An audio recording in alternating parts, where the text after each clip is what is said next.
नमस्कार दोस्तों। पीसीएसएम के अपने यूट्यूब परिवार में आप सभी का स्वागत है। अभी हम लोग एनसीईआरटी के 6th क्लास के हिस्ट्री को कवर कर रहे हैं। तो इससे पहले हम लोगों ने साइंस को कवर कर लिया है। अगर आप लोग उस क्लास को नहीं देखें तो एक बार ज़रूर देख लीजिए। आज हमारा अध्याय 3 है। आज का टॉपिक होगा आरंभिक नगर। आरंभिक नगर हमारा आज का टॉपिक होगा। चलिए हम आज के टॉपिक को देखते हैं, पढ़ते हैं और समझते हैं तथा परीक्षाओं की दृष्टि से जो भी महत्वपूर्ण बिंदु होंगे उसको हम लोग साथ ही साथ समझने का प्रयास भी करेंगे। ठीक है। हड़प्पा की कहानी क्या है? हड़प्पा की कहानी। अक्सर पुरानी इमारत अपनी कहानी बताती है। अक्सर पुरानी इमारत क्या करती है? अपनी कहानी बताती है, अपनी बयां करती है कि वो पुराने समय में कैसे बने थे, किस प्रकार की बनावट थी। ठीक। लगभग 150 साल पहले, कब? लगभग 150 साल पहले, जब पंजाब में, कहाँ पे? पंजाब में पहली बार रेलवे लाइनें बिछाई जा रही थी।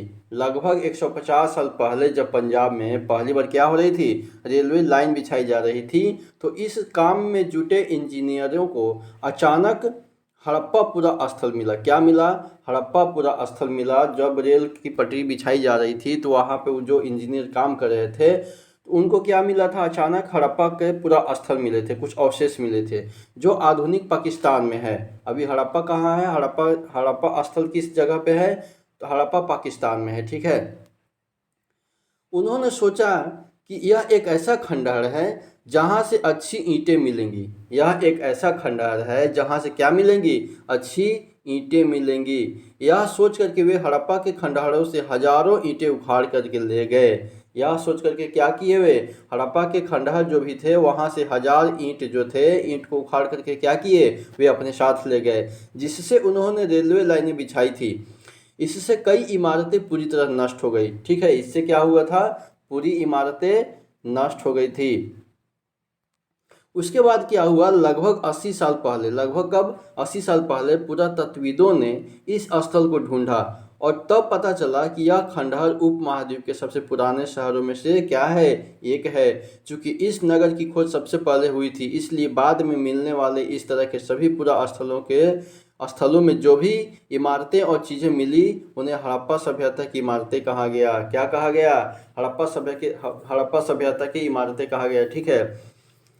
सबसे पहले हड़प्पा का ही खोज हुआ था। हड़प्पा की खोज 1921 में दयाराम साहनी के द्वारा किया गया था। हड़प्पा की खोज कब किया गया था? 1921 ईस्वी में दयाराम साहनी नामक व्यक्ति के द्वारा इसकी खोज किया गया था। ठीक है। इन शहरों का निर्माण लगभग 4700 साल पहले हुआ था। अब देखिए 4700 साल पहले बहुत होता है। इन शहर का निर्माण यानी हड़प्पा का निर्माण कब हुआ था? लगभग 4700 साल पहले हुआ था। ठीक है।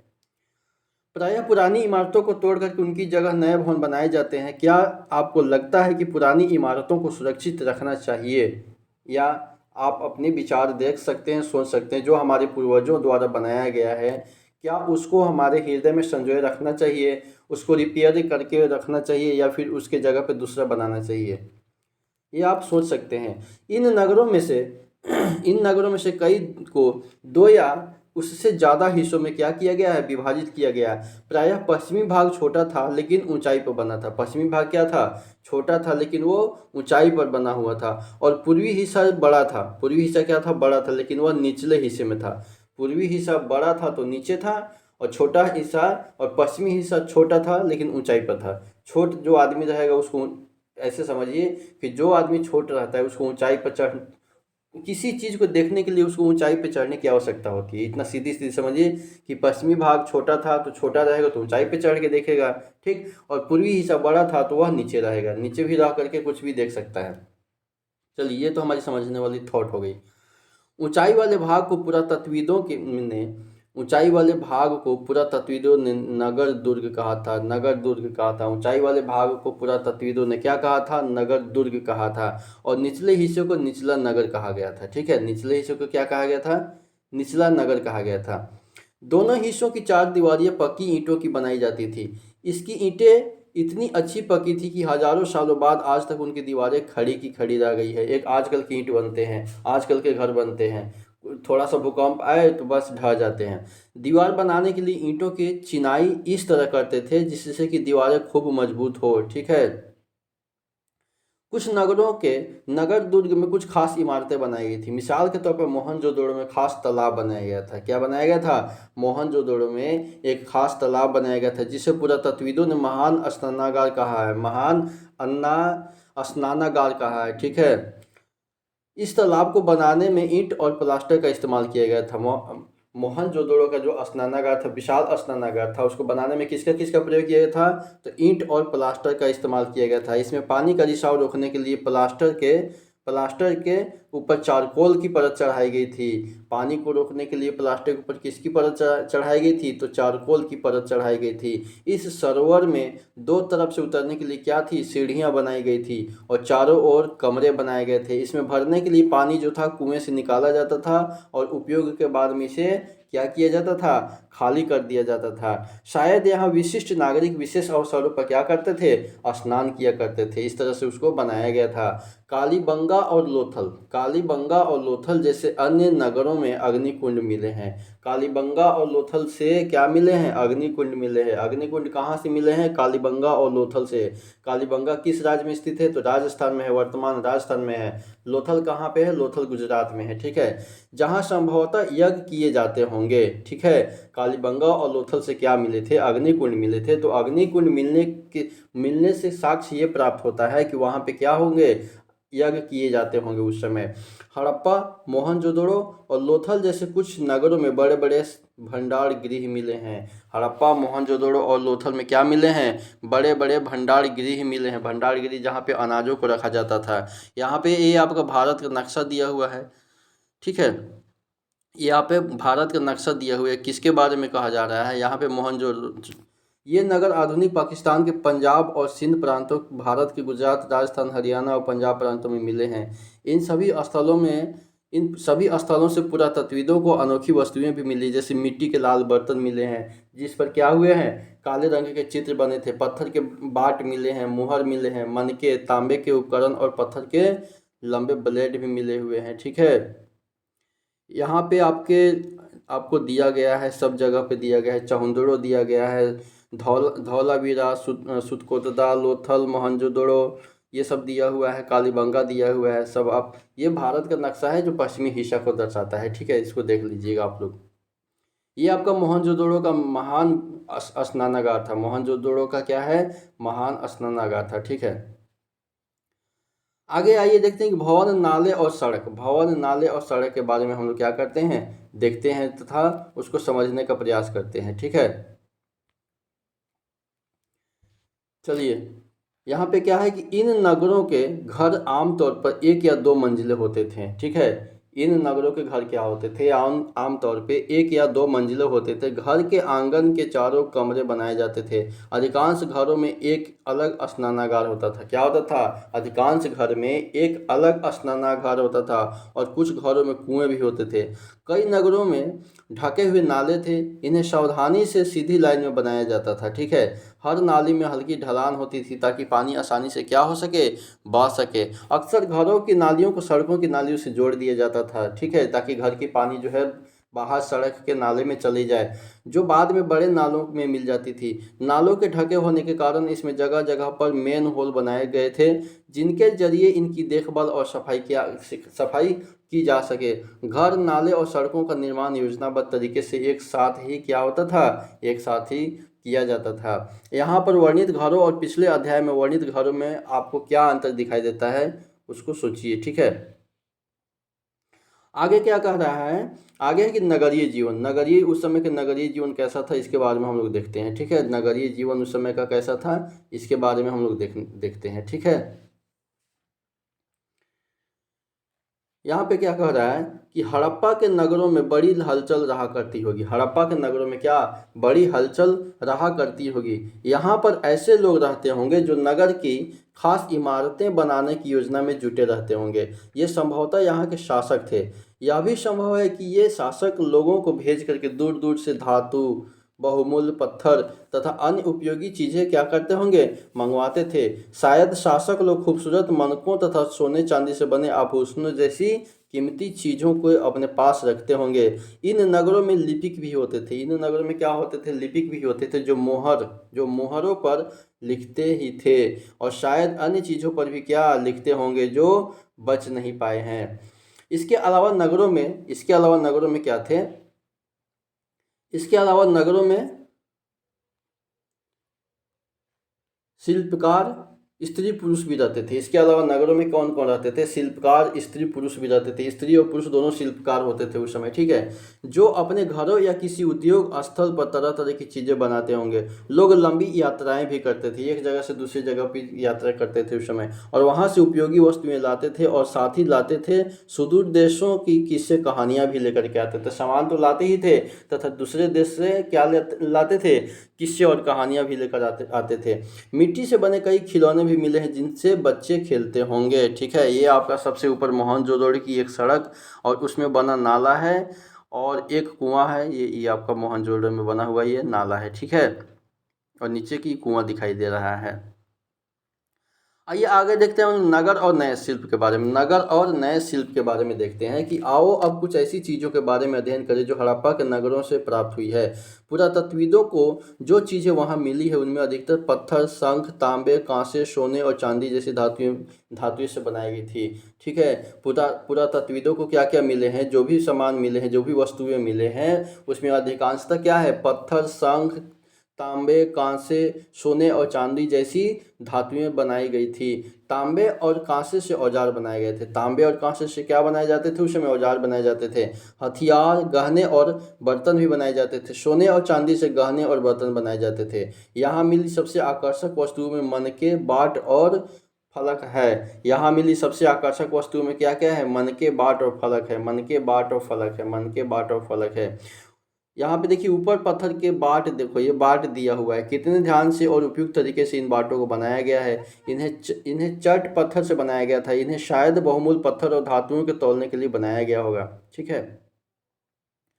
आगे देखिए, हड़प्पा सभ्यता के लोग पत्थर की मुहर बनाते थे। हड़प्पा सभ्यता के लोग क्या करते थे, पत्थर की क्या बनाते थे, मुहर बनाते थे। इन आयताकार मुहरों पर सामान्यतः जानवरों के चित्र मिलते हैं। हड़प्पा सभ्यता के लोग काले रंग से डिजाइन किए हुए खूबसूरत लाल मिट्टी के बर्तन बनाते थे। हड़प्पा सभ्यता के लोग काले रंग से डिजाइन किए हुए खूबसूरत लाल मिट्टी के बर्तन होते थे, लेकिन उस पर काले रंग के क्या करते थे, डिजाइन करते थे, ठीक है।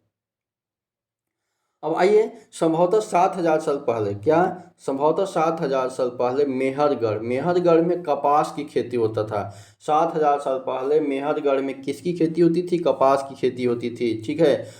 मोहनजोदड़ो से कपड़े के टुकड़े के अवशेष, चांदी की एक फूलदान के ढक्कन तथा कुछ अन्य तांबे की वस्तुएं चिपके हुए मिलते हैं। मोहनजोदड़ो से कपड़े के टुकड़े के अवशेष मिले हैं, चांदी के एक फूलदान मिले हैं। चांदी के एक फूलदान कहाँ से मिले हैं, मोहनजोदड़ो से मिले हैं, ठीक है, तथा कुछ अन्य तांबे की वस्तुएं से चिपके हुए भी मिले हैं।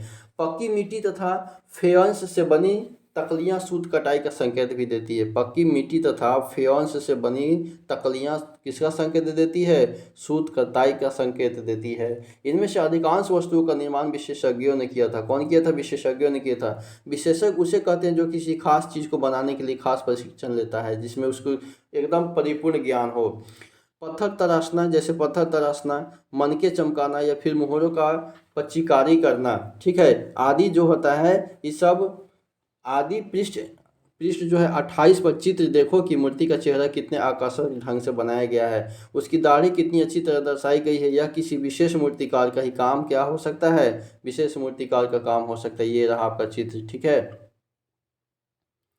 हर व्यक्ति विशेषज्ञ नहीं हो सकता है, बिल्कुल सही बात है। हर व्यक्ति क्या है, विशेषज्ञ नहीं हो सकता है। हमें यह पता नहीं है कि क्या सिर्फ पुरुष ही ऐसे कामों में प्रशिक्षण हासिल करते थे या फिर केवल महिलाएं ही। शायद कुछ महिलाएं और पुरुष दोनों ही इस काम को क्या करते होंगे, दोनों दक्ष होंगे। फेयंस क्या होता है, अब देखिए, पत्थर और शंख जो है होता है प्राकृतिक तौर पर पाए जाते हैं। पत्थर और शंख क्या होते हैं, प्राकृतिक तौर पर पाए जाते हैं, लेकिन फेयंस को कृत्रिम रूप से तैयार किया जाता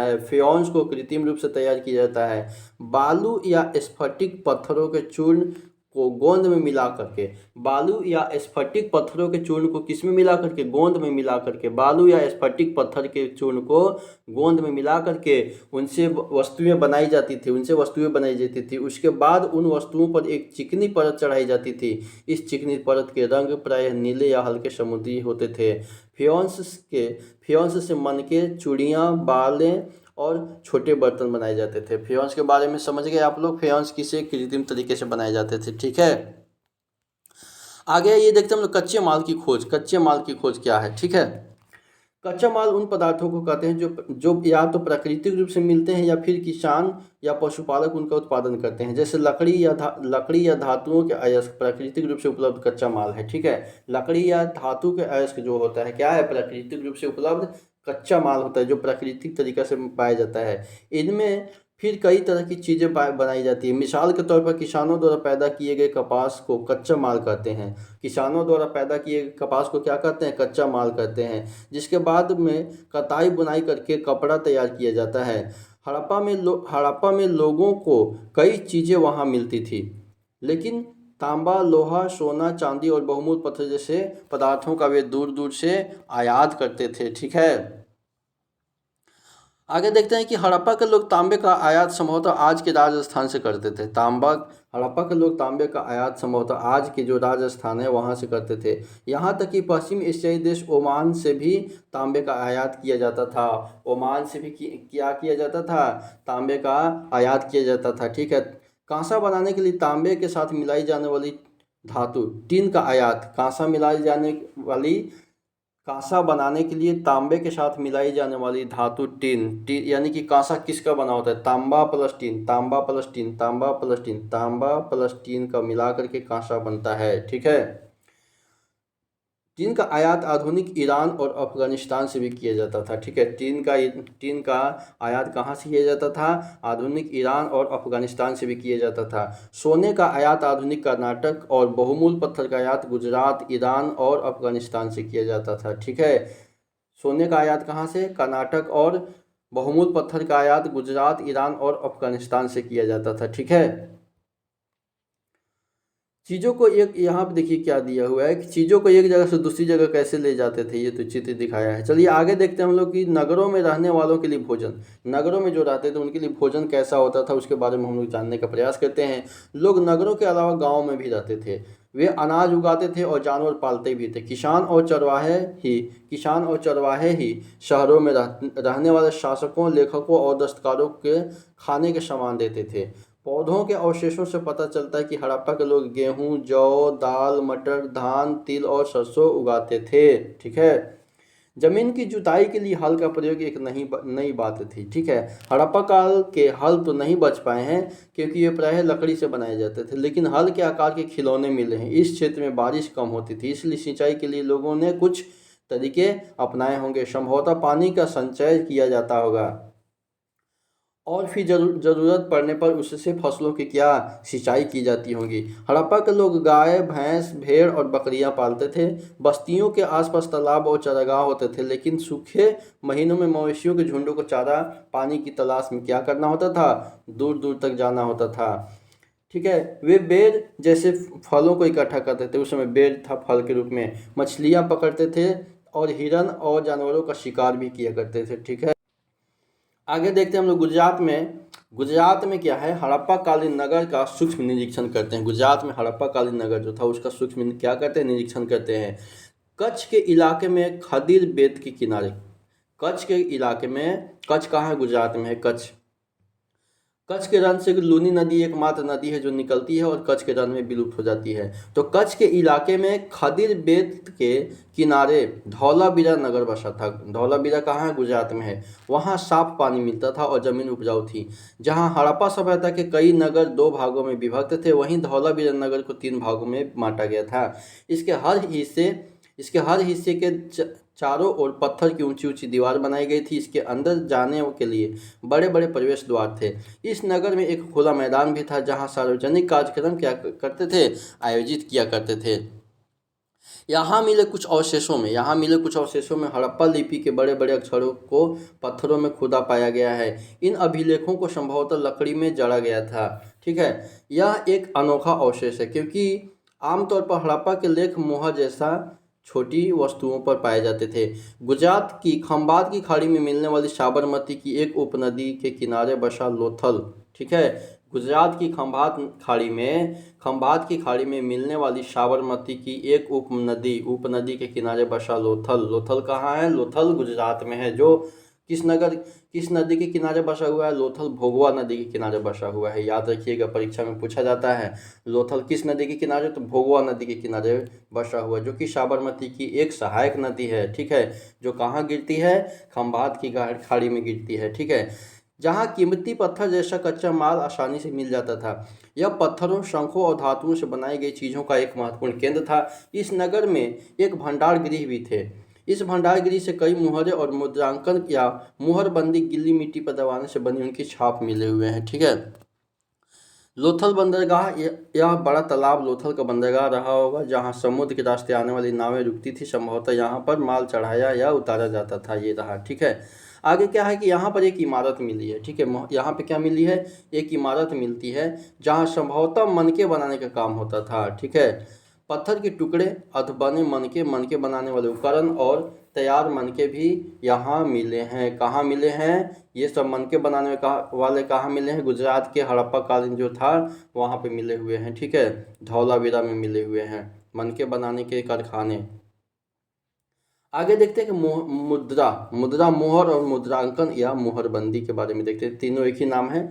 मुहरों का प्रयोग सामान से भरे उन डिब्बों या थैलों को चिन्हित करने के लिए किया जाता होगा जिन्हें एक जगह से दूसरी जगह भेजा जाता था। थैलों को बंद करने के बाद मोहरों पर गीली मिट्टी पोत करके उस पर मोहर लगाई जाती थी। मोहर की छाप को मोहरबंदी कहते हैं। मोहर की छाप को क्या कहते हैं? मोहरबंदी कहते हैं। अगर यह छाप टूटी हुई नहीं होती तो यह साबित हो जाता था कि सामान के साथ कोई छेड़छाड़ नहीं किया हुआ है। अब आइए आगे देखते हैं कि सभ्यता के अंत का रहस्य। सभ्यता कैसे अंत हो गया? लगभग 3900 साल पहले एक बड़ा बदलाव देखने को मिलता है। अचानक लोगों ने इन नगरों को छोड़ दिया।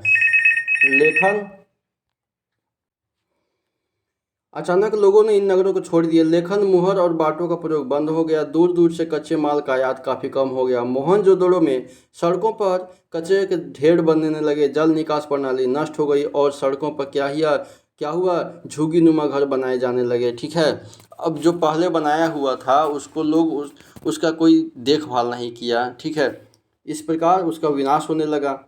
यह सब क्यों हुआ? कुछ पता नहीं। कुछ विद्वानों का कहना है कि नदियाँ सूख गई थी, अन्य का कहना है कि जंगलों का विनाश हो गया था। इसका कारण ये हो सकता है कि ईंट पकाने के लिए ईंट की ज़रूरत पड़ती थी, ईंटें पकाने के लिए ईंधन की ज़रूरत पड़ती थी। इसके अलावा मवेशियों के बड़े बड़े झुंडों से चारागाह और घास वाले मैदान समाप्त हो गए होंगे। कुछ इलाकों में बाढ़ आ गई थी, लेकिन इन कारणों से यह स्पष्ट नहीं हो पाता है कि सभी नगरों का अंत कैसे हो गया। सबका अपना अपना वक्तव्य था कि जैसे जिसको समझ में आया वैसे बता दिया। क्योंकि बाढ़ और नदियों के सूखने का असर कुछ इस इलाकों में हुआ होगा। ऐसा लगता है कि शासकों का नियंत्रण समाप्त हो गया होगा। जो भी हुआ होगा, परिवर्तन का असर बिल्कुल साफ दिखाई देता है। आधुनिक पाकिस्तान के सिंध और पंजाब की बस्तियां क्या हो गई? उजड़ गई थी। कई लोग पूर्व और दक्षिण के इलाकों में नई और छोटी बस्तियों में जाकर के बस गए थे। इसके लगभग 1400 साल बाद नए नगरों का विकास हुआ। इसके बारे में आप अध्याय 5 और 8 में पढ़ेंगे। ठीक है, आगे क्या दिया हुआ है ये कुछ नहीं है, अन्यत्र हैं, ये अपनी जगह पे देखना है। ठीक है, तो चलिए आज का कक्षा हम यहीं पे समाप्त करते हैं। वीडियो देखने के लिए आप सभी का बहुत बहुत धन्यवाद।